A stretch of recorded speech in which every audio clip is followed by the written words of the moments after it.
আমরা আগের দিন যে আমাদের প্রথম চ্যাপ্টারটা ছিল সেটা আমরা শেষ করেছিলাম।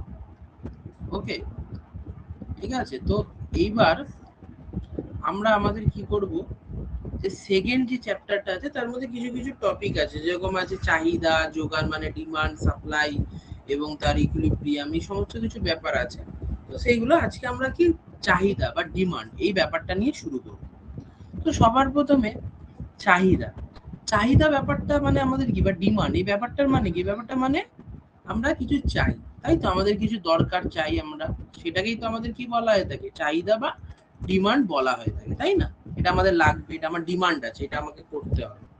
তো সেরকমই অর্থনীতিতে শুধুমাত্র যে আমরা যেমনি ডিমান্ড বললে যে শুধুমাত্র যে আমরা কিছু চাই এরকম বললে হবে না, তার সাথে কি হতে হবে, প্লাস সেটাকে কেনার জন্য আমার কি আছে, টাকা আছে। কেনার জন্য আমাদের কি আছে, টাকা আছে। তো তার মানে চাহিদা আমাদের কি হয়, যে ইচ্ছা প্লাস ক্রয় ক্ষমতা। ঠিক আছে, তো ইংলিশে বললে আমাদের desire plus purchasing power, demand equals to desire plus purchasing power. Okay, তো দেখো এটাই বলেছে, যে চাহিদা বলতে কোনো নির্দিষ্ট সময়ে নির্দিষ্ট দামে ক্রয় ক্ষমতার দ্বারা সমর্থ কোনো দ্রব্য ক্রয়ের ইচ্ছা। শুধু ইচ্ছা বা আকাঙ্ক্ষা থাকলেই চাহিদা হয় না, ইচ্ছার সঙ্গে ক্রয় ক্ষমতা বা পারচেজিং পাওয়ার থাকতে হয়। তার মানে কোনো স্পেসিফিক টাইমে স্পেসিফিক দামে তোমার ধরো এই সপ্তাহের এই অমুক দিনে একটা নির্দিষ্ট দামে ধরো 100 টাকার কোনো একটা জিনিস কিনবে, এবং সেটা তোমার কেনার ক্ষমতাও থাকতে হবে, তাহলে গিয়ে তোমার কি হবে, সেটাকে ডিমান্ড হিসেবে ইকোনমিক্সে ধরা হবে। ওকে, তাই না? ধরো তুমি একটা মোবাইল কিনতে চাইছো, শুধু ইচ্ছা থাকলে হবে না, যদি তুমি ভেবে নিলে এরকম হলো হবে না, টাকাও থাকতে হবে। ঠিক আছে, যদি টাকা ইচ্ছা থাকে, আর যদি টাকা না থাকে তাহলে এটা চাহিদা নয়। ইচ্ছাও থাকতে হবে, তার সাথে সাথে কি আমাদের টাকাও থাকতে হবে। ওকে, এবার চাহিদা বা ডিমান্ডের কিছু বৈশিষ্ট্য দেখে নেওয়া যায়। 1 নম্বর হলো সময়ের উপর নির্ভরশীল, টাইমটা ইম্পর্টেন্ট। চাহিদা কি সবসময় সময়ের সাথে হয়ে থাকে। কি হতে পারে, আজকে আমার 5টা আম চাই, এই মাসে আমার 20টা হলো পেন্সিল চাই। ঠিক আছে, শুধু যে আম চাই এটা বললে হবে না, যে কোন টাইমে চাই, দিনে চাই, মাসে চাই, 1 বছরে চাই, সেইটা বলতে হবে। এবং নির্দিষ্ট দ্রব্যের জন্য, ঠিক আছে, স্পেসিফিক জিনিসের চাহিদা, চালের চাহিদা, মোবাইলের চাহিদা, আমের চাহিদা, এইগুলো সবকিছু চাহিদা স্পেসিফিক হতে হবে। মানে এর ওভারঅল বলা হবে না যে এই চাই ওই, এরকম স্পেসিফিক আমার দরকার। ঠিক আছে, একটা নির্দিষ্ট জিনিসের উপর। তো ইংলিশে এটাই বলেছে যে depends on time, demand is always related to specific period, daily, monthly, yearly. For a specific commodity, demand for rice, demand for mobile phone. For specific place, কোন জায়গার, demand is determined for specific location. কলকাতার চাল, বর্ধমানের চাল, ঠিক আছে, বিভিন্ন প্রকার চাইনিজ মোবাইল, এরকম ফরেনের কোনো অন্য কোনো মোবাইল, আমেরিকার মোবাইল, ইন্ডিয়ার মোবাইল, এগুলো কোন জায়গাটা। আরেকটা কি থাকে, ইন্ডিভিজুয়াল এবং মার্কেট ডিমান্ড। ইন্ডিভিজুয়াল মানে একজন মানুষের চাহিদা, ডিমান্ড ফর সিঙ্গেল পার্সন আর হাউস হোল্ড, একজন একটা ব্যক্তির চাহিদা। আর মার্কেট ডিমান্ড মানে কি, সবাই মিলে মোট চাহিদা, মানে ধরো একজন ধরো 10টা জিনিস চাইছে, কেউ ধরো 20টা চাইছে, কেউ ধরো 30টা, মানে টোটাল মার্কেটে কতজন কতটা জিনিস লাগবে, 10টা প্লাস 20 প্লাস 60টা জিনিস মার্কেটের প্রয়োজন, তাই না? ধরো না, ধরো একটা স্পেসিফিক মোবাইল, ধরো আইফোন এসে, এটাকে তোমাকে কিনতে হবে, তুমি ধরো একজন ভাবছে, দুজন বা তিনজন, এবার প্রোডাকশন করবে কি করে, মার্কেটে টোটাল কত ডিমান্ড আছে সেই অনুযায়ী তোমার এর তের অমুক তমুকে সবার যোগফল। তারপর আমাদের কি আছে, ডিটারমিনেন্টস অফ ডিমান্ড বা চাহিদা নির্ধারক। এটা কি, যে কোনো পণ্যের চাহিদা কেন বাড়ে বা কমে তার বিভিন্ন কারণ। ঠিক তাই না, যে ডিমান্ড ইনক্রিজ হয় আর ডিক্রিজ হয় কেন। তো ডিমান্ড ইনক্রিজ ডিক্রিজের ব্যাপারটা আবার যেটাকে ল অফ ডিমান্ড বলা থাকে, সেটা আমরা পরে দেখছি। কিন্তু কোনো জিনিসের চাহিদা বাড়ে, আবার কোনো জিনিসের চাহিদা কমে যায় কেন, তার জন্য কিছু স্পেসিফিক কারণ আছে। সবার প্রথমে আছে কি, প্রাইস অফ দি কমোডিটি, মানে যে জিনিসটা আছে বা পণ্যটা, সেটার দাম। দাম বাড়লে চাহিদা কমে যাবে, এবং দাম কমলে, ঠিক আছে, চাহিদা বেড়ে যাবে, তাই না? যেমন মোবাইলের দাম ধরো এখন 50,000 টাকা আছে, ধরো সে আমি ধরো বললাম একটা মোবাইলের দাম এখন সে 10,000 টাকা আছে, তো এটা মোটামুটি ঠিক আছে, মানুষেরা কিনছে। এই মোবাইলটার দামই এখন 50,000 হয়ে গেল, তখন কিছু মানুষের কিনতে একটু কম হবে, বেশি বেশি যারা হলো ইনকাম করছে, যাদের পয়সা বেশি, সেই সমস্ত মানুষ কিনতে হবে। কিন্তু সেটা তো কমলো, আগে ধরো 10 জন কিনতো, এখন কত, 2 জন কিনছে। এইটাই হলো ব্যাপার, বুঝতে পেরেছো? তো দাম যদি বাড়ছে, প্রাইস বাড়লে আমাদের ডিমান্ড কমে যাবে, এবং যদি ডিমান্ড মানে প্রাইস যদি হলো কমে, তাহলে ডিমান্ড বেড়ে যাবে। ঠিক আছে, তো এরকম রিলেশন হয়ে থাকে, এটাকে ল অফ ডিমান্ড বলে। এর অনেক কারণ আছে, সেটা আমরা পরে দেখছি। মানে এরকম ভাইসে ভার্সা রিলেশনশিপ, ঠিক আছে, এরকম রিলেশনশিপ আমরা বলতে পারি, তাই না? তোমরা এটা ক্লাস 10 এও পড়েছো ভ্যারিয়েশনে, হলো। তো তারপর আছে কি এক্সেপশন। কি আছে এক্সেপশন বলছি, মানে এক্সপেকটেশন। ঠিক আছে, এক্সপেকটেশনও থাকে।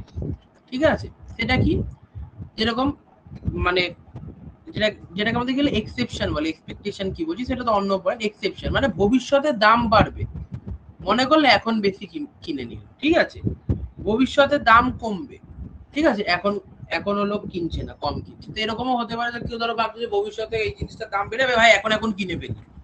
ঠিক আছে, এবং আবার কি, যে এখন ধরো শুনছে যে এখন দাম কম আছে, মানে ভবিষ্যতে শুনবে যে দাম কম আছে, তাহলে এখন কম কিনছে, ভবিষ্যতে যখন দাম কমবে তখন এটা উল্টোটাও, এক্সেপশনও ব্যতিক্রমও করতে পারে। তারপর থাকে কি ইনকাম অফ কনজিউমার, যে কিনছে তার ইনকাম। এবার দেখো গুডস এর না বিভিন্ন প্রকার হয়, ঠিক আছে। এবার একটা হয়ে থাকে কি নর্মাল গুডস, আরেকটা হয়ে থাকে আমাদের কি ইনফেরিয়ার গুডস। ঠিক আছে, নর্মাল গুডস মানে কি, এগুলোকে লাক্সারিয়াস গুডসও বলা হয় থাকে। লাক্সারিয়াস মানে মানুষের যত ইনকাম বাড়বে না, তত এই ধরনের গুডস এ কিনবে। ধরো তুমি ধরো একটা নর্মাল হলো, ধরো একটা নর্মাল যে কোনো ধরো একটা ব্র্যান্ডের ফোন ইউজ করছিলে, এটা স্পেসিফিক ধরো 10,000 টাকা 15,000 টাকার মধ্যে ইউজ করছিলে, এখন তোমার ধরো ইনকাম বেড়ে গেল। ধরো এটা সবার জন্য প্রযোজ্য হবে এরকম ব্যাপার নেই, হতেও পারে না ইনকাম বেড়ে গেলে একটু ভালো ফোন কিনলে, বা এরকম ধরো না যে তুমি একটা নির্দিষ্ট ধরনের রাইস খাচ্ছিলে, একটা স্পেসিফিক ধরনের চাল খাচ্ছিলে, এখন ধরো ইনকাম বেড়ে গেল, খুব বাসমতি বাসকাটি আরো রিচ প্রিমিয়াম ধরনের রাইস ইয়ে করছো, খাচ্ছ। এইটাকে বলা হয় থাকে কি লাক্সারিয়াস গুড।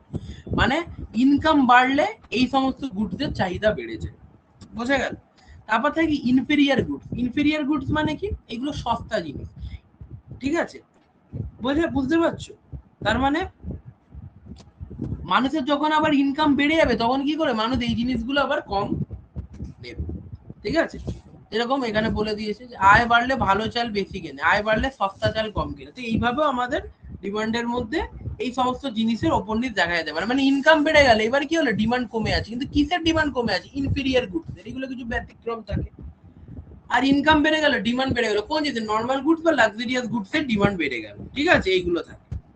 ঠিক আছে, ইনকাম বেড়েও ডিমান্ড কমে যায় কোন জিনিসের, লাক্সারিয়াস গুডস এর ক্ষেত্রে।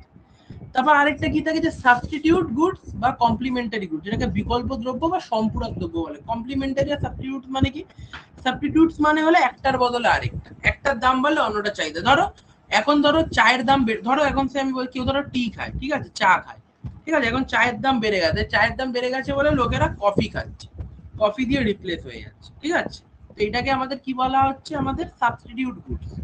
সাবস্টিটিউট মানে সাবস্টিটিউটের নাম আছে না, প্লেয়ার সাবস্টিটিউট, একটা প্লেয়ার গেলে আরেকটা প্লেয়ার আসে, সেরকম। তারপর থাকে হলো কমপ্লিমেন্টারি গুডস। কমপ্লিমেন্টারি গুডস মানে এই দুটো গুডস একে অপরের সাথে কাজ না করলে আমাদের চলবে না। যেরকম গাড়ি, কার আর পেট্রোল, তাই না? কার আর পেট্রোল, তাই না? কার আর পেট্রোল, তুমি যদি গাড়ি কম কিনছো, তার মানে কি তোমার পেট্রোলও গাড়ি কম লাগবে, তাহলে পেট্রোলের কনজাম্পশন বাড়ছে, তার মানে কি গাড়িরও কনজাম্পশন বাড়ছে, তাই না? তো এইভাবে থাকে, এটাকে বলে কমপ্লিমেন্টারি গুডস, একসাথে কাজে লাগে। ব্যাপারটা বোঝা যাচ্ছে?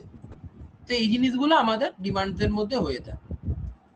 আরেকটা কি ডিমান্ডসকে প্রভাব করে, ডেমনস্ট্রেশন ইফেক্ট, যেটাকে বলে ডেমনস্ট্রেশন ইফেক্ট বা প্রদর্শন প্রভাব। মানে অন্যকে দেখে তোমার কিনতে ইচ্ছা করছে, তোমার ওই বন্ধু একটা আইফোন কিনেছে, তো তোমার এখন ইচ্ছা করছে, তোমার লাগুক না লাগুক তোমার আইফোন দেখা দেখি, দেখা দেখিতে কেনা, বুঝতে পারছো?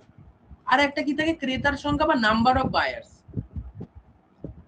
একটা ধরো দেশের জনসংখ্যা একটা নির্দিষ্ট আছে, সেক্ষেত্রে একটা নির্দিষ্ট ডিমান্ড থাকবে, ধরো 10 জন, না 10 জন কোথাও আছে, সেই ক্ষেত্রে ডিমান্ডের একটা লিমিটেশন আছে, কোথাও ধরো 1000 জন আছে, সেক্ষেত্রে ডিমান্ডের আরো বেশি, তাই না? তুমি 10 জনের একটা হলো খাওয়া দাওয়ার অ্যারেঞ্জমেন্ট করছো, সেখানে তোমার জিনিসপত্র যতটা লাগবে 10,000 জনে কি তোমার আরো বেশি লাগবে।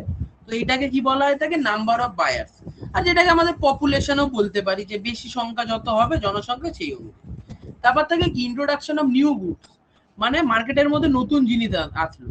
যেরকম কি আগে কি থাকতো, আগে আমাদের কিপ্যাড ফোন থাকতো, তাই না? কিপ্যাড ফোন থাকতো না, এই যে নোকিয়ার সমস্ত ফোন থাকতো, স্যামসাং এর, এগুলো কিপ্যাড থাকতো, কিন্তু যবে থেকে মার্কেটের মধ্যে আমাদের কি এসে গেছে, যবে থেকে আমাদের মার্কেটের মধ্যে স্মার্টফোন এসে গেছে, স্মার্টফোন। তো স্মার্টফোন যবে থেকে এসে গেছে তখন স্মার্টফোনের চাহিদা বা নতুন নতুন কোনো জিনিস আসলে তার চাহিদা বেড়ে যায়। বোঝানো যাচ্ছে যে এইভাবেও এই জিনিসগুলোকে প্রভাব করে। দেখো এত জিনিস তোমরা পয়েন্ট টু পয়েন্ট তো এরকম ভাবে মনে রাখা সম্ভব না, তোমরা জাস্ট বোঝার চেষ্টা করো। তোমরা এমসিকিউ দেখলে এটাতে দাগ দিয়ে দিতে পারবে, এগুলো তোমার মাথার মধ্যে স্ট্রাইক করে একটু পড়তে হবে বাড়িতে। তারপর যে ডিস্ট্রিবিউশন অফ ইনকাম, মানে টাকা কিভাবে ভাগ হচ্ছে, যে সবার কাছে ইকুয়াল যদি টাকা যাচ্ছে তাহলে সবাই কিনতে পারবে, ডিমান্ড তাহলে অলওয়েজ হাই থাকবে, একটা ভালো একটা ইকোনমি এটা বোঝায়। আর যদি আনইকুয়াল থাকে, মানে কেউ বেশি পাচ্ছে, কেউ, যেটা আমাদের ইন্ডিয়ার ক্ষেত্রে থাকে একদম গরিব, মানে একটা রিচ সেক্টর, একটা হলো পুয়ার সেক্টর, মিডল ক্লাস, তো এইভাবে আনডিস্ট্রিবিউটেড, ঠিক আছে, মানে আনইকুয়াল। তো সেক্ষেত্রে কি কখনো চাহিদা কমতে পারে, বাড়তে পারে, এটাও আমাদের থাকে। তার মানে আমরা ইজি ভাবে বলতে গেলে ডিমান্ড কি হতে হবে, desire plus purchasing power. Demand কখনো একা কাজ করতে পারবে না, ফুলফিলড বাই পারচেজিং পাওয়ার।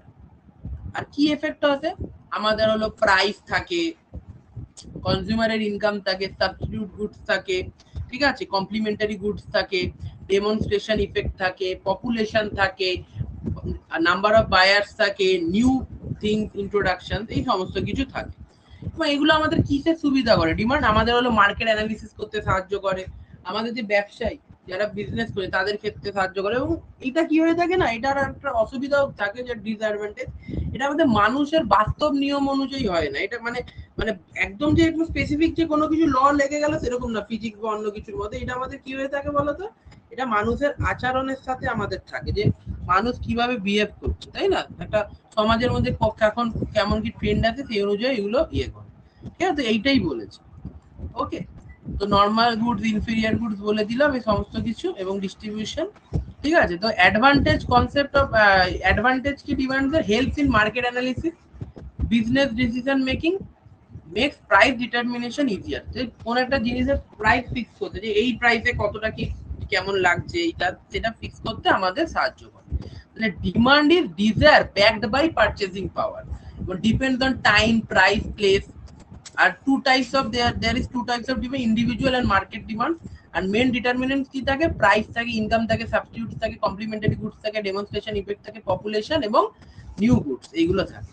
এবার আছে কি ডিমান্ড শিডিউল বা স্কেডিউল, তোমরা যে যার মতো করে প্রোনাউন্সিয়েশন করতে পারো, শিডিউলও বলতে পারো, স্কেডিউলও বলতে পারো, দুটোই উচ্চারণ ঠিক আছে।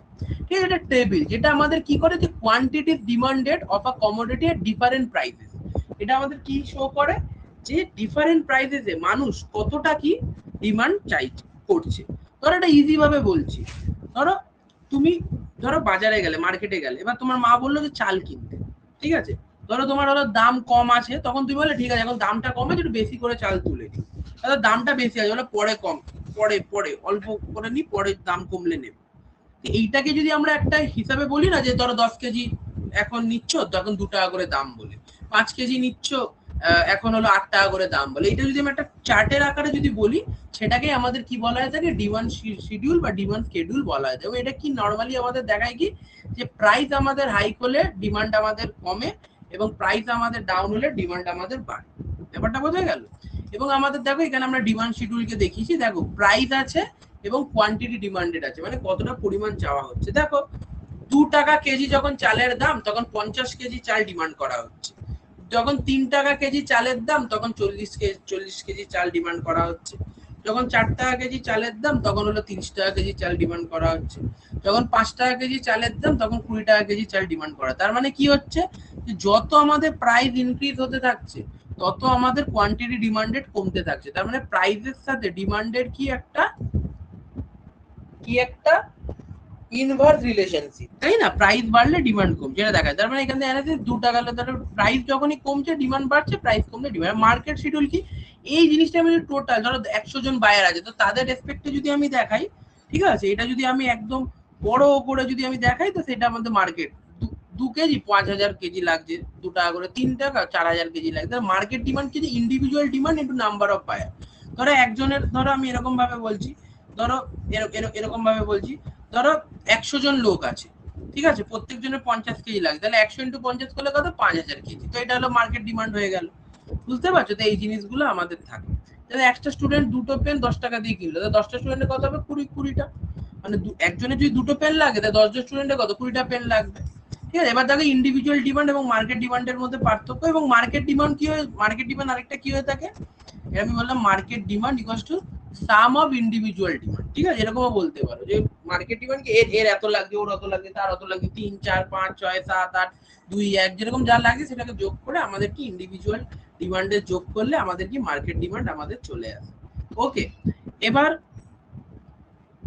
পার্থক্য ইন্ডিভিজুয়াল ডিমান্ড এবং মার্কেট ডিমান্ডের মধ্যে পার্থক্য কি আছে, ডিমান্ড অফ 1% আর এটা থাকে টোটাল ডিমান্ড। এটা এখানে কোয়ান্টিটি কম থাকে, এখানে কোয়ান্টিটি বেশি। এটা কি ইনকাম এবং প্রেফারেন্সের উপর নির্ভর করে এবং নাম্বার অফ বায়ার পপুলেশন, তাই না, মার্কেটের মধ্যে কতজন লোক আছে এই সমস্ত কিছুর উপর এইটা নির্ভর করে। ঠিক আছে, এবং এটা সরাসরি এবং ব্যক্তিগত চাহিদার যোগ। এটা ডাইরেক্ট এর মিস্টার এর এতটা লাগছে মিস্টার বি এর, কিন্তু এটা কি হলো এর কত লাগছে বি এর কত লাগছে সবকটা যোগ করে। ঠিক আছে, এইটা আমাদের থাকে। এবার আমাদের কি থাকে, ডিমান্ড কার্ভ এবং ডিমান্ড ফাংশন। এবার কি আছে, ডিমান্ড কার্ভ বা ডিমান্ড ফাংশন। তো এটা খুবই সিম্পল। তো আমরা যদি এটা গ্রাফিক্যালি যদি ডিমান্ডের শিডিউলটাকে আমি যদি প্রকাশ করি, সেটাকে আমাদের কি বলা হয় থাকে, ডিমান্ড কার্ভ বলা হয় থাকে। ঠিক আছে, তো এবার দেখো এখানে এইটা আছে, দেখো 2 টাকা দাম হলে চাহিদা 50 কেজি, 3 টাকা হলে 40 কেজি, 4 টাকা হলে 30 কেজি, 5 টাকা হলে 20 কেজি। এবার ধরো আমি এটা এরকম বানাচ্ছি, দেখো এই দেখো 5, দেখো এইদিকে কি আছে, প্রাইস আছে কি আমাদের ওয়াই অ্যাক্সিসে কি আছে আমাদের প্রাইস আছে, আর কোয়ান্টিটি আমাদের কি থাকে এক্স অ্যাক্সিস। এটা মনে রাখবে যে ওয়াই অ্যাক্সিসে আমাদের কি থাকে প্রাইস এবং এক্স অ্যাক্সিসে আমাদের কি থাকে কোয়ান্টিটি। এবার দেখো যখন আমাদের 5 টাকা প্রাইস তখন ডিমান্ড কত আমাদের 20, তাই না, দেখো চার্টে দেখলাম তখন আমাদের 2 টাকা প্রাইস ডিমান্ড কত 50, 2 টাকা প্রাইস হলে ডিমান্ড আমাদের 50, 3 টাকা হলে এইটা, 4 টাকা হলে এইটা, 5 টাকা হলে এইটা। এবার এটাকে যোগ করলাম, এটা আমরা পেলাম। এবার এটা দেখো এটা ডাউনওয়ার্ড স্লোপিং, মানে কি এটা নিচের দিকে আসছে, মানে যত যত আমরা দাম বাড়তে থাকছে তত আমাদের কি কোয়ান্টিটি কি হচ্ছে আমাদের কমতে থাকছে, তাই না। তার জন্য এই যে রেখাটা পাচ্ছি সেটা আমাদের ডাউনওয়ার্ড স্লোপিং। দেখো কি বোঝে, সাধারণত এটা কি হয়ে থাকে ডাউনওয়ার্ড স্লোপিং বা নিম্নমুখী হয়ে থাকে এবং দাম ও চাহিদার বিপরীত সম্পর্ক বোঝায়, মানে প্রাইস বাড়লে ডিমান্ড কমে, প্রাইস কমলে ডিমান্ড বাড়ে, তাই তো। এবার এটা নির্দিষ্ট দাম ও চাহিদার সমন্বয়, প্রত্যেক কটা এই কম্বিনেশন, তাই না। এইটা কি যে হলো প্রাইস আমাদের কত ছিল 5, তখন ডিমান্ড আমাদের 20, তাই না। এক্স কোঅর্ডিনেটস এর ওয়াই কোঅর্ডিনেটস, মানে সরি উল্টো বললাম, যে এক্সটা আগে লেখে এক্স এর ওয়াই, 20 কেজি লাগছে 5 যখন প্রাইস হচ্ছে। ওকে, এইভাবে। এবং ওয়াই অ্যাক্সিসে আমাদের দাম থাকে, এক্স এরকম পেয়ে থাকে, বোঝা গেল। তো এইটা হলো ডিমান্ড কার্ভ আমাদের হয়ে থাকে। তারপর আমাদের কি থাকে হলো ডিমান্ড ফাংশন। ডিমান্ড ফাংশন কি, যদি এটাকে আমরা যদি ম্যাথমেটিক্যাল ভাবে প্রকাশ করি, তার মানে এই দেখো এইটাকে কি বলতে পারি, ধরো আমি লিখছি ধরো x ইকুয়ালস টু ধরো আমি লিখলাম x equals to 4 plus 3y, তাই না, x equals to 4 plus 3y। এবার ফাংশনটা কি, ফাংশনটা খুবই সিম্পল জিনিস, মানে কাজ। ফাংশন মানে কি, কোনো কিছু কাজ হচ্ছে, মানে y এর ভ্যালু ধরো 1, তখন x এর ভ্যালু কি হবে 4 ইন্টু 3 1 কত হয়ে গেল 7। y এর ভ্যালু হলো ধরো 2, তখন x এর ভ্যালু কত হবে 4 প্লাস 3 ইন্টু 2 কত হয়ে গেল 10। তার মানে y এর ভ্যালুর উপর ডিপেন্ড করছে কি x, তাই না, y এর ভ্যালুটার উপর কি ডিপেন্ড করছে x এর ভ্যালু।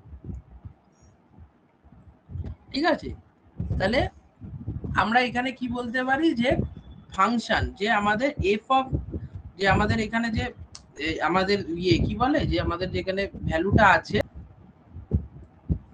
তো এইভাবে আমাদের কি নির্ভর করে। তো সেরকমই এখানে দেখো কি বলছে যে কোয়ান্টিটি ডিমান্ডেড।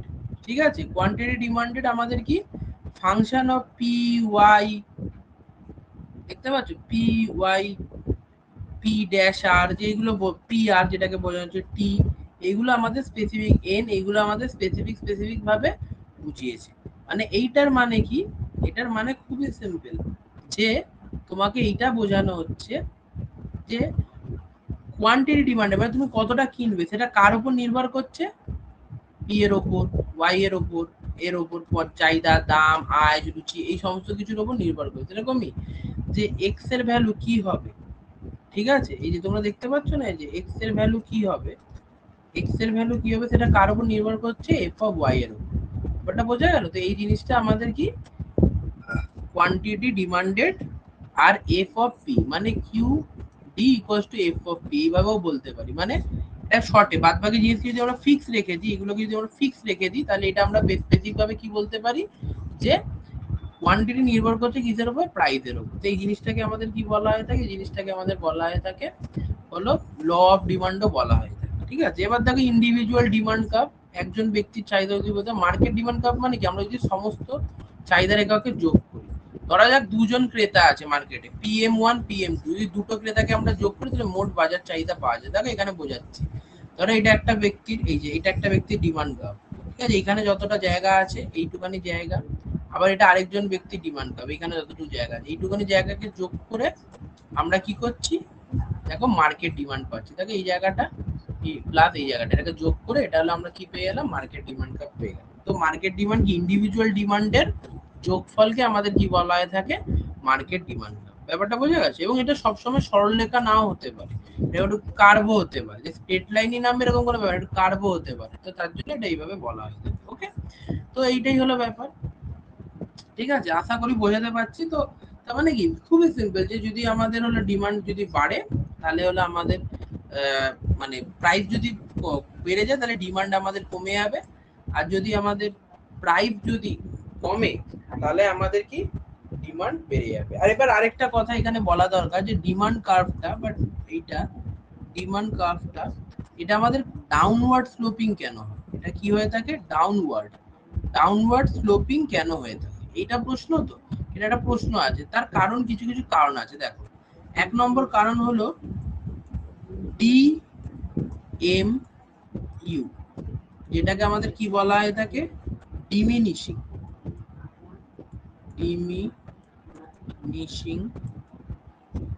Marginal utility. কারণ কি, ডিমিনিশিং মার্জিনাল ইউটিলিটি, এটার মানে কি বুঝে নিচ্ছি। ধরো তুমি ফার্স্টে একটা আইসক্রিম খেলে, ঠিক আছে, একটা আইসক্রিম খেলে তোমার ভালো লাগলো, ঠিক আছে। তুমি সেকেন্ড বার একটা আইসক্রিম খেলে, মোটামুটি ধরো একটু ভালো লাগলো। থার্ড বার খেলে দেবে এবার একটুখানি তোমার কম ভালো লাগবে। তারপর ধরো আবার ফোর্থ বার খেলে দেবে একটু এবার বোর লাগবে। তার মানে কি, তুমি যদি বেশি, যদি তুমি মানে হয় কি, মানুষ যখন বেশি কিনতে চাইবে তখন কি কম দাম চাইবে, তাই না? যখন তুমি বেশি যখন কিনতে চাইবে তখন কি দাম কম চাইবে, আর বেশি দাম হলে কি তুমি আর কিনবে না। এটাই হলো ব্যাপার, যে বারবার বারবার তুমি একটা জিনিস কেনো, তো এটা কি তার মার্জিনাল ইউটিলিটি, যে পরের বার যে তোমার যে টাকাটা তুমি ধরো দেবে, কে ধরো এই ফার্স্ট আইসক্রিমের জন্য তুমি যতটা টাকা দিচ্ছিলে তারপরেরটাও দিচ্ছি, কিন্তু তারপরে না আর খরচা করবো না, আর খরচা হতো, মানে কি তুমি আর খরচা করতে চাইছো না। কিন্তু এর পরে যখন তুমি নেবে, ঠিক আছে, এই দামটা কমিয়ে দিই, একই জিনিসের একটু দামটা কমিয়ে ধরো আরো 10 টাকা কমিয়ে দিলাম, তখন তুমি নেবে। তার মানে যখনই তুমি বেশি কিনতে হবে তখন তোমার দাম কম চাই। তারপর সেকেন্ডটা কি থাকে, সাবস্টিটিউশন এফেক্ট, ঠিক আছে। কোন জিনিসের দাম বাড়লে মানুষ কি খোঁজে, বিকল্প খোঁজে। ধরো চায়ের দাম বেড়ে গেছে, এখন কি খুঁজবে মানুষ খুঁজবে কি, যে কফি কোথা দিয়ে পাওয়া যায়। আর ইনকাম ইফেক্ট, এটা তো বললামই, ইনকাম ইফেক্ট, ঠিক আছে। ইনকাম ইফেক্টে কি, তোমার কাছে 100 টাকা আছে, এখন 100 টাকা তুমি 5টা কিনতে পারছো, এখন তোমার কাছে 80 টাকা আছে, তুমি কি 5টা কিনতে পারবে না, ঠিক আছে।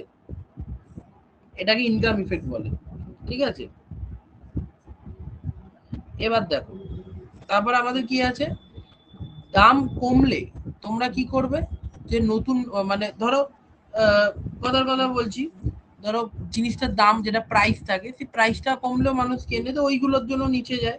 তারপর ধরো তুমি অনেক জিনিস ধরো এর সাথে ব্যবহার আছে, তার মানে কি তুমি কিন্তু জরুরি কাজের জন্যই খরচা করবে। তো এই জিনিসগুলো তোমাদের আছে, মানে জরুরি, ধরো যেটা ইম্পর্টেন্ট তখনই তুমি খরচা করবে। তো এই সমস্ত কারণের জন্য ধরো মোবাইলটা এখন লাগছে না, এবার ইম্পর্টেন্ট হলে তখন তুমি ইয়ে করবে। তার জন্য যতই আমাদের হলো ডিমান্ডটা যখনই আমরা দেখি, সবসময় ডাউনওয়ার্ড স্লোপিং আমাদের সাধারণত হয়ে থাকে। বোঝা গেল? তো এইটা আমাদের কি ডিমান্ড কার্ভের আমাদের গল্প থাকে, বোঝা যাচ্ছে, এই জিনিসটা থাকে, ঠিক আছে। তো তারপর আমাদের কি আছে, এটা তো বললাম। তারপর আমাদের কি আছে, যে law of demand exception and shift of demand curve. এবার দেখো, সবার প্রথমে বলি law of demand. Law of demand কি, একটা নিয়ম, একটা স্পেসিফিক নিয়ম কি, যদি সবকিছু এক থাকে, মানে সেটেরাস প্যারিবাস, এটা একটা ল্যাটিন কথা, মানে যদি সবকিছু এক থাকে তাহলে কোনো দ্রব্যের যদি দাম বাড়ে তবে তার চাহিদার পরিমাণ কমবে, এবং দাম কমলে চাহিদার পরিমাণ বাড়বে। ঠিক আছে, ধরো তুমি আইসক্রিমের দাম 10 টাকা, থেকে 20 টাকা হলো, তখন হয়তো তুমি কম কিনবে, কিন্তু 20 টাকা থেকে 10 টাকা হলে তুমি বেশি কিনবে, তাই না? তো এই জিনিসটাকে আমাদের কি বলা হয়, ল অফ ডিমান্ড। তো এটা সাধারণত কি কি কি কারণে এটা হয়ে থাকে? এক নম্বর হলো যে মানুষের রুচি, পছন্দ, অভ্যাস, কেমন মানুষ হলো জিনিসপত্র কিনবে, কি থাকবে এইগুলো। ক্রেতার আয় অপরিবর্তিত থাকবে, ঠিক আছে, এগুলো সব অপরিবর্তিত থাকতে হবে, এগুলোকে ফিক্স থাকতে হবে। বললাম না যে quantity demanded equals to function of P, মানে যে তোমার প্রাইস যত কমছে হচ্ছে সেই অনুযায়ী তোমার ডিমান্ড আসবে। এটার মানে বুঝতে পারছো তো? এর মানে বাদ বাকি যে জিনিসগুলো আছে, যে মানুষের ইনকাম, সময়কাল, এই সবকিছুকে কনস্ট্যান্ট হিসেবে অ্যাজাম্পশন করে নেওয়া হয়েছে। ওকে, তো এই জিনিসটা আমাদের থাকে। এর কিছু বৈশিষ্ট্য, দাম ও চাহিদার মধ্যে বিপরীত সম্পর্ক, ডাউনওয়ার্ড স্লোপিং, অন্যান্য কিছু অপরিবর্তিত রয়ে বাস্তব জীবনে খুবই গুরুত্বপূর্ণ থাকে। ঠিক আছে, আলুর দাম কমলে মানুষ বেশি আলু কেনে, মোবাইলের দাম করলে অনেকে কেনা কমায়। এবার কি আছে, এবার দেখো, এবার এখানে দেখো একটা তোমরা জিনিস দেখতে পাচ্ছ যে একটা ডিমান্ড কার্ভ আছে, একটা আছে ডি ডি এরকম আছে, একটা আছে ধর এটাকে ডি ডি ড্যাশ বললাম, ঠিক আছে, এটা D1, ঠিক আছে। দেখো এবার দেখো এই কার্ভটা এরকম ছিল, এরকম জায়গাতে ছিল, ধরো এরকম জায়গাতে ছিল, এখন এরকম জায়গাতে এসে গেছে, এখন এরকম জায়গাতে এসে গেছে। এটা কোন দিকে শিফট হলো, এটা এখানে ছিল, এখন এদিকে, এটাকে বলে কি লেফটওয়ার্ড শিফট। তার মানে কি মানুষ কম কিনছে। এবার ধরো একটা কার্ভ এরকম ছিল, এখন এরকম জায়গাতে এসে গেছে, এটাকে আমাদের কি বলে রাইটওয়ার্ড শিফট। তার মানে এখন মানুষ বেশি কিনছে।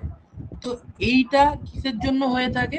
এইটা হয়ে থাকে আমাদের অন্যান্য ফ্যাক্টরের জন্য, দাম বাদ দিয়ে, মানে প্রাইসটাকে বাদ দিয়ে অন্যান্য ফ্যাক্টরের মধ্যে যদি পরিবর্তন হয় তখনই শিফটটা দেখা যায়। এটা আমরা আরো ইন ডিটেল আলোচনা করবো, আগে কিছু এক্সেপশন দেখে নিই। এই ল অফ ডিমান্ডের কিছু এক্সেপশন আমরা দেখে নিই।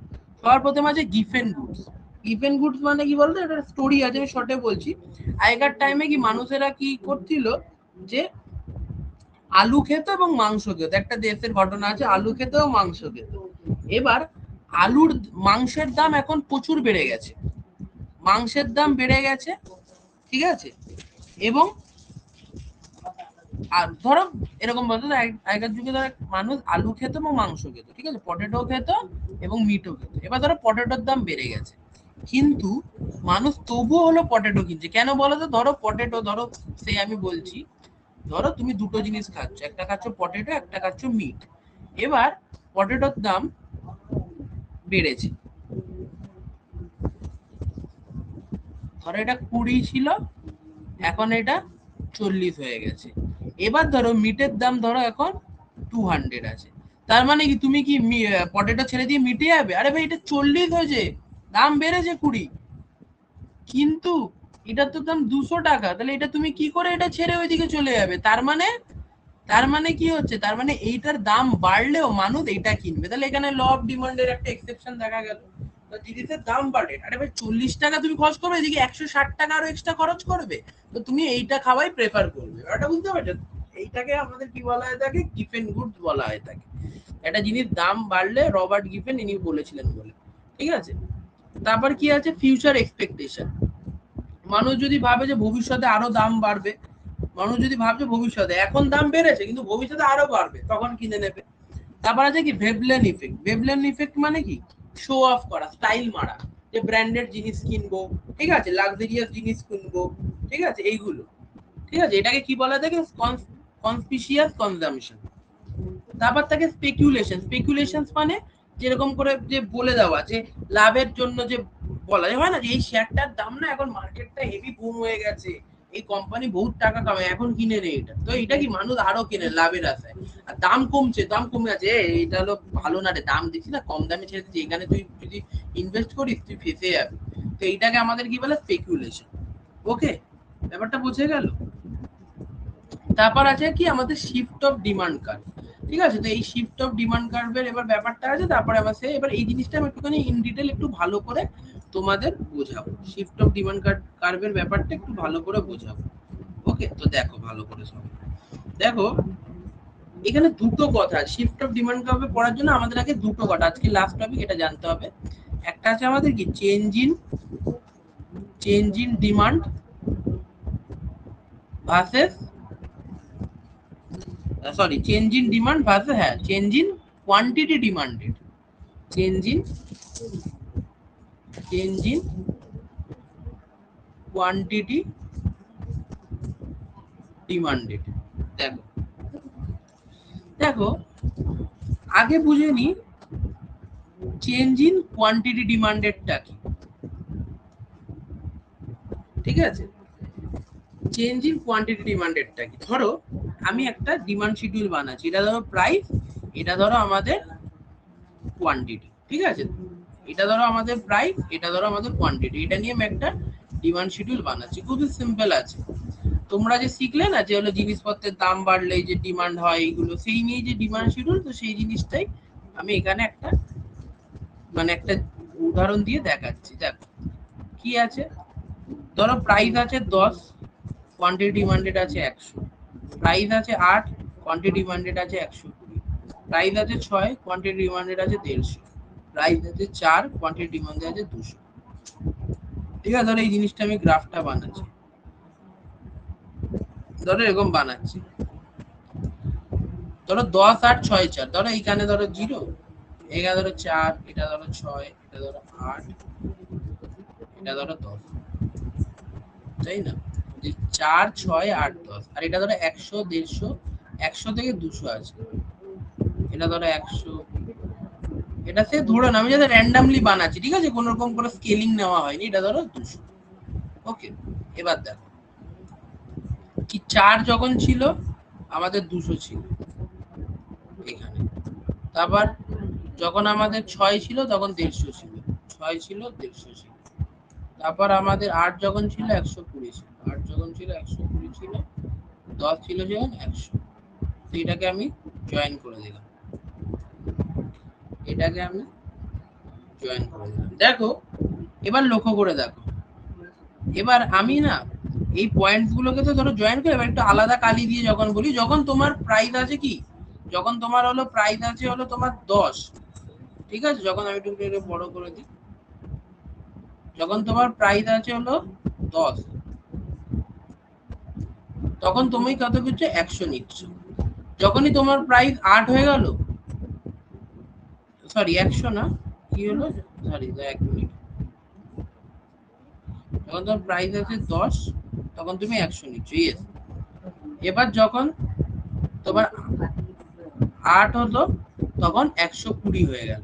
এবার দেখো তুমি কি করলে, তুমি এই গ্রাফটার অ্যালং এখান থেকে চড়ে এইখানে চলে আসলে, এই দিক দিয়ে চড়ে তুমি কি করলে, এদিক দিয়ে চললে, চলে এইদিকে চলে আসলে। এবার তুমি ধরো 6 যখন হলো তখন তোমার 150, তারপর আবার তুমি উপরে চলে আসলে। 4 যখন হলো তখন 200, বা যখন তোমার 6 হয়ে গেল, গ্রাফের এই লাইনটার মধ্যেই তুমি উপরে যাচ্ছ নিচে যাচ্ছ। লাইনটার মধ্যে দেখো পয়েন্টটা একবার এইদিকে আসছে, একবার এইদিকে আসছে, ভাবো না এখানে ধরো পয়েন্টটা ছিল, এই বাদ বাকি পয়েন্টগুলোকে ভুলে যাও। যদি বাদ বাকি পয়েন্টগুলো যদি না থাকে, ঠিক আছে, এটা ধরো মুছে যাচ্ছে না, এখন ধরো বাদ বাকি পয়েন্টগুলো নেই, তখন তুমি এই একবার এইদিকে গেলে উপর নিচে, মানে এই গ্রাফের মধ্যেই তুমি সিঁড়ির মধ্যে উপর নিচে করছো। তাহলে এইটার ফ্যাক্টর কি বলতো, এটার অনলি ফ্যাক্টর হলো আমাদের কি, প্রাইস। প্রাইসের জন্য আমাদের খালি কাজ হচ্ছে, খালি প্রাইসটার পরিবর্তন হচ্ছে বলে আমরা কি করছি, আমরা এই ডিমান্ড কার্ভের মধ্যে সেম কার্ভের উপর আমরা কি করছি, মুভমেন্ট করছি। তাই এটাকে কি বলে বলতো, কন্ট্রাকশন বা এক্সটেনশন অফ ডিমান্ড। ঠিক আছে, কন্ট্রাকশন বা এক্সটেনশন অফ ডিমান্ড মানে মুভমেন্ট করছি এই গ্রাফটার উপরেই আমরা মুভ করছি। তো এটা কি, এটাকে বলা হয় থাকে কি, চেঞ্জ ইন কোয়ান্টিটি ডিমান্ডেড। যদি চেঞ্জ ইন কোয়ান্টিটি ডিমান্ডেড হয় তখন আমাদের কি মুভমেন্ট হয় অ্যালং গ্রাফ। ঠিক আছে, গ্রাফের মধ্যেই আমাদের সেম কার্ভে আমরা মুভ করি। কিন্তু চেঞ্জ ইন ডিমান্ড কি বলতো, চেঞ্জ ইন ডিমান্ডে আমাদের হয়ে থাকে শিফট। চেঞ্জ ইন ডিমান্ডে আমাদের কি হয়ে থাকে, শিফট। এবার দেখো আমরা আরেকটা উদাহরণ নিচ্ছি, ধরো এবার দেখো এরকম আছে, দেখো যে প্রাইস আছে, কোয়ান্টিটি আছে। ঠিক আছে, ধরো 10, 8, 6 এরকম আছে প্রাইস, এখন 100, 120, 150। আবারও দেখো প্রাইস আছে, কোয়ান্টিটি আছে, প্রাইস আছে 10, 8, 6, এখন আছে 140, 160, আর কত আছে 190। এবার দেখো ব্যাপারটা, এবার তোমরা বুঝিয়ে ব্যাপারটা আমি কি বলছি। দেখো দেখো আমি একটা ডিমান্ড গ্রাফ কার্ভ ড্র করছি। প্রথম কম্বিনেশনটা নিয়ে আমাদের কি থাকে, এইটা হলো আমাদের কি থাকে, এটা আমাদের হলো এক্স অ্যাক্সিস, এটা আমাদের ওয়াই অ্যাক্সিস। ওয়াই অ্যাক্সিসে প্রাইস থাকে, এক্স অ্যাক্সিসে কোয়ান্টিটি থাকে। তার মানে প্রাইস কত, 10 8 6। ধরো আমি ধরলাম এটা ধরো 6 8, সরি কি বলবো, এটা আমাদের কি, এদিকে আমাদের কোয়ান্টিটি ধরো আছে 100 120 150, ঠিক আছে। এখানে কত আছে, 6 8 10। এবার আমি একটা গ্রাফ বানাচ্ছি। তো দেখো যখন 6 আছে তখন 150, যখন 8 আছে তখন হলো 120, যখন 10 আছে তখন 100। এটা একটা ডিমান্ড কার্ভ হলো, ঠিক আছে। এবার পাশেরটা হলো সেরকম একটা কিছু একটা সেমি ধরনের কিছু একটা আছে, ঠিক আছে।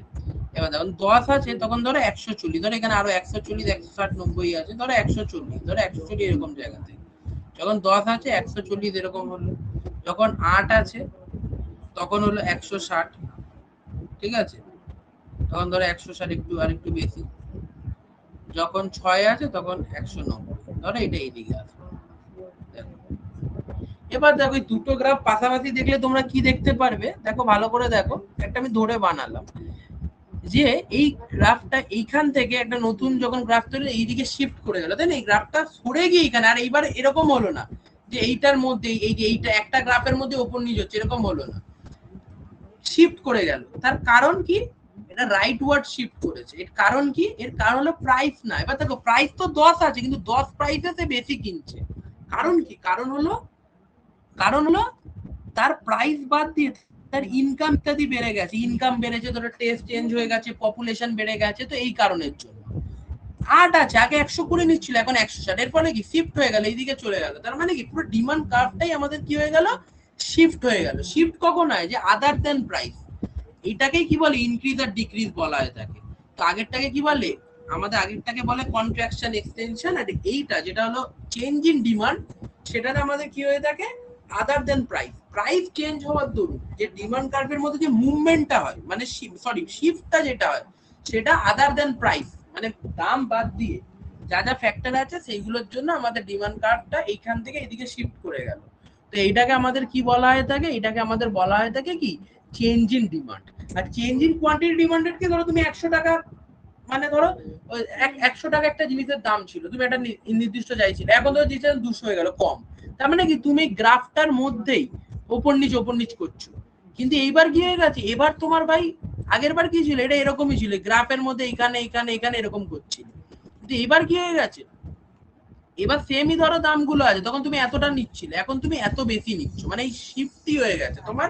এটা কি হচ্ছে, চেঞ্জ ইন ডিমান্ড এটাকে বলে। আর এটা কি হলো, চেঞ্জ ইন কোয়ান্টিটি ডিমান্ডে তুমি কতটা লাগছে সেটা তুমি পরিবর্তন করতে চাইছো, ব্যাপারটা বুঝতে পারছো। তো এইটাকে কি বলা হয়, তাকে মুভমেন্ট ডিমান্ড কার্ভের মধ্যে, আর এটাকে বলা হয় শিফট ইন ডিমান্ড কার্ভ। তো এই জিনিসটা আমি বোঝালাম, ওকে।